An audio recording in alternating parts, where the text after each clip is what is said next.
السلام علیکم۔ جماعت ہفتم کی اسلامیات کی کتاب کے ساتھ حاضر ہیں۔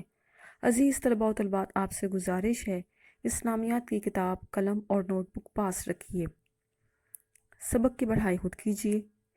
ویڈیو لیکچر میں خاص نکات اور اہم پہلوؤں پر ہی روشنی ڈالی جاتی ہے۔ اسلامیات کے لیکچر اخلاص نیت اور پوری ذمہ داری سے ریکارڈ ہو رہے ہیں۔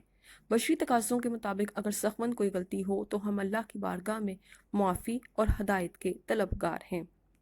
جی عزیز طلباء و طالبات، آج کا ہمارا لیکچر تاریخ اسلام سے غزوہ تبوک پر ہے۔ فتح مکہ کے بعد مسلمانوں کا رعب و دبدبہ پورے عرب پر بیٹھ چکا تھا۔ لوگ گروہ در گروہ اسلام قبول کر رہے تھے۔ ارد گرد کی ریاستیں جن کے فرما رواؤں کو نبی پاک صلی اللہ علیہ وآلہ وسلم پہلے ہی خطوط لکھ کر اسلام کی دعوت دے چکے تھے، مسلمانوں کی اس بڑھتی ہوئی طاقت سے خوف زدہ تھے۔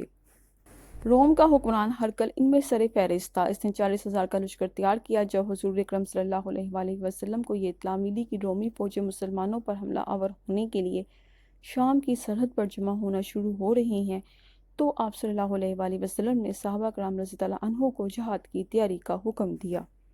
اس پس منظر کو آپ اس طرح سمجھنے کی کوشش کیجئے کہ عہد رسالت میں پوری دنیا میں 3 بڑی سپر پاورز تھیں، ایک ایران کی، دوسری روم کی اور تیسری مکہ مکرمہ کی۔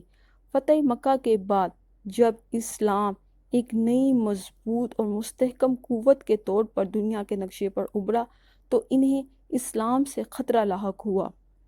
انہوں نے مل کر اسلام کو ختم کرنے کے لیے اس پر چڑھائی کرنے کی کوشش کی۔ غزوہ تبوک 9 ہجری کو تبوک کے مقام پر پیش آیا۔ اسے جیش العسرت بھی کہا جاتا ہے، جس کا مطلب ہے مالی تنگی کا زمانہ۔ قحط سالی کی وجہ سے مسلمانوں کے مالی حالات ان دنوں بہت زیادہ خراب تھے۔ قحط سالی کا مطلب ہے شارٹیج آف فوڈ۔ نبی پاک صلی اللہ علیہ وآلہ وسلم کے حکم پر صحابہ کرام رضی اللہ عنہ نے جہاد کی تیاری میں بھرپور حصہ لیا۔ انہوں نے نبی پاک صلی اللہ علیہ وآلہ وسلم کے حکم پر لبیک کہتے ہوئے اللہ تعالیٰ کی راہ میں مال خرچ کرنے کی ایسی مثالیں قائم کی جن کو قیامت تک یاد رکھا جائے گا۔ غزوہ تبوک کے موقع پر مدینہ شریف کے کھجوروں کے باغات پر کھجوریں پک کر تیار ہونے کو تھیں کہ رسول پاک صلی اللہ علیہ وآلہ وسلم کی طرف سے تمام صحابہ کرام رضی اللہ عنہ کو جہاد کا حکم ملا۔ صحابہ کرام رضی اللہ عنہ جہاد کی تیاریوں میں لگ گئے۔ اس موقع پر ایک یہودی نے ایک انصاری کو کہا، تم رزق کو چھوڑ کر جا رہے ہو؟ انصاری کا جو جواب تھا، اسے جب بھی غزوہ تبوک کو پڑھا جائے گا تاریخ اس جواب کو بھی دہرائے گی۔ انصاری نے کہا، ہم رزق کو چھوڑ کر رزاق کی طرف جا رہے ہیں۔ غزوہ تبوک کے سفر کی تیاری اور جہاد کے لیے تمام مسلمانوں سے چندے کی اپیل کی گئی اور اس سامان کو مسجد نبوی میں اکٹھا کیا گیا۔ اس موقع پر حضرت ابوبکر صدیق رضی اللہ عنہ اپنے گھر کا سارا سامان لا کر نبی پاک صلی اللہ علیہ وآلہ وسلم کی خدمت میں پیش کر دیا۔ آپ صلی اللہ علیہ وآلہ وسلم نے حضرت ابوبکر صدیق رضی اللہ عنہ سے پوچھا، اے ابوبکر، اپنے گھر والوں کے لیے کیا چھوڑ کر آئے ہو؟ تو ابوبکر صدیق رضی اللہ عنہ نے جواب دیا، میں اپنے گھر والوں کے لیے اللہ اور اس کا رسول چھوڑ کر آیا ہوں۔ حضرت ابوبکر صدیق رضی اللہ عنہ نے اپنے لیے اور اپنے گھر والوں کے لیے صرف اللہ اور اس کے رسول کی محبت اور اطاعت کو قبول کیا۔ پروانے کو چراغ ہے، بلبل کو پھول بس، صدیق کے لیے ہے خدا کا رسول بس۔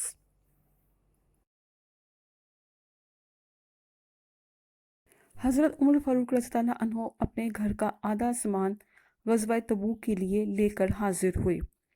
حضرت عثمان غنی رضی اللہ عنہ جو کہ مکی صحابی تھے اور امیر ترین صحابہ کرام میں آپ کا شمار ہوتا تھا، اس موقع پر حضرت عثمان غنی رضی اللہ عنہ 900 اونٹ، 100 گھوڑے اور 1000 دینار 200 اوقیہ چاندی لے کر مسجد نبوی میں تشریف لائے۔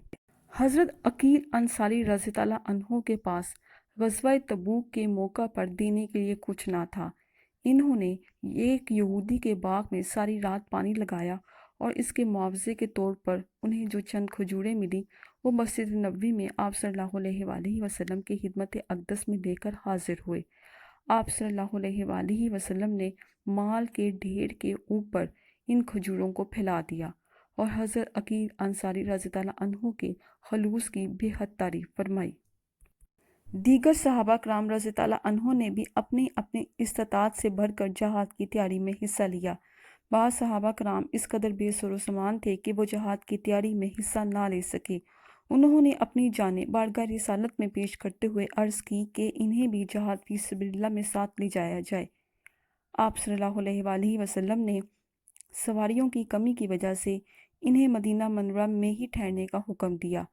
خلوص، جذبات اور جہاد پر ساتھ نہ جا سکنے کی حسرت میں ان کی آنکھوں سے آنسو نکل پڑے۔ اللہ تعالیٰ قرآن مجید میں ارشاد فرماتا ہے، ترجمہ: اور اس غم سے کہ ان کے پاس خرچ موجود نہ تھا، ان کی آنکھوں سے آنسو بہہ رہے تھے۔ سن 9 ہجری میں نبی پاک صلی اللہ علیہ وآلہ وسلم کی قیادت میں 30,000 صحابہ کرام رضی اللہ عنہ شام کی طرف روانہ ہوئے۔ آپ صلی اللہ علیہ وآلہ وسلم کی حیات مبارکہ میں مسلمان مجاہدین کی یہ سب سے بڑی تعداد تھی۔ ان میں 10,000 سوار تھے۔ سواریوں کی کمی کی وجہ سے صحابہ کرام باری باری سواری کرتے تھے۔ 18 آدمیوں کے لیے ایک اونٹ تھا۔ اکثر صحابہ کرام رضی اللہ عنہ نے 805 کلومیٹر کا یہ فاصلہ پیدل ہی طے کیا۔ صبر، حوصلے اور جوانمردی سے ان مسلمان مجاہدین نے تمام تر تکالیف کو عزم اور ہمت سے برداشت کیا۔ سامان کی کمی اور سفر کی تکلیف کی وجہ سے اسے جیش العسرت یعنی تنگی کا لشکر بھی کہا جاتا ہے۔ مسلمانوں کی جرأت مندانہ پیش قدمی کے نتیجے میں رومی فوج اسلامی لشکر کے مقابلے کی ہمت نہ کر سکی۔ اس لیے اس غزوے میں مسلمانوں کو بغیر لڑائی کے فتح حاصل ہوئی۔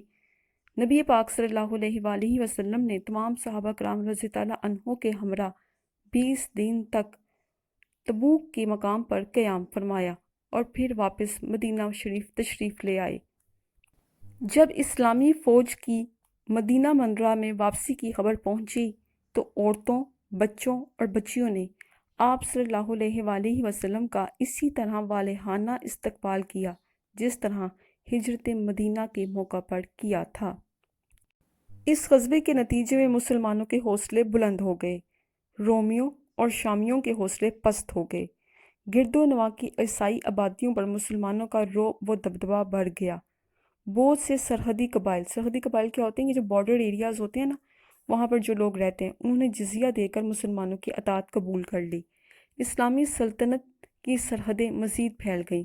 کئی قبائل اسلام کی حقانیت کا مطلب ہے سچائی کو تسلیم کر کے مسلمان ہو گئے۔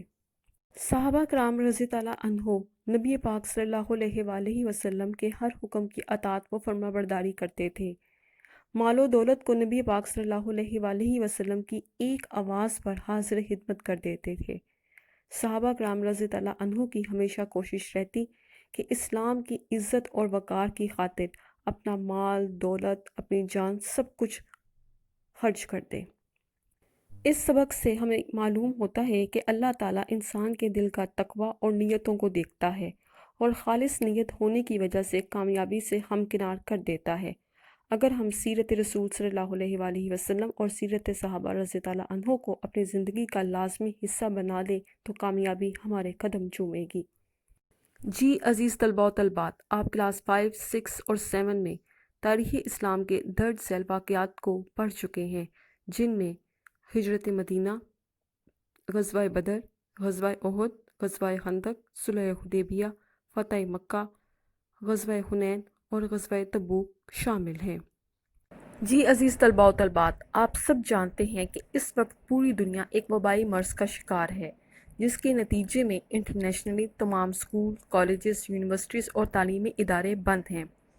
اپنے دور کے اس چیلنج کو ایکسیپٹ کرتے ہوئے آپ اپنی تعلیمی سرگرمیوں کو ورچوئل کلاسز کے ذریعے جاری رکھیے۔ آپ کے اسکول نے اس کا اہتمام کیا ہے۔ آپ سے گزارش ہے کہ ٹیچرز سے گائیڈ لائن لیجیے، اپنے تمام کام کو مقررہ وقت پر کیجیے۔ PDF فائل میں جو سوالات کے جوابات آپ کو دیے جاتے ہیں انہیں خوش خط لکھیے، انہیں یاد کیجیے۔ فرصت اور امن کے ان لمحات کو اچھی طریقے سے دینی اور دنیاوی علوم حاصل کرنے میں لگا دیجیے۔ اللہ حافظ۔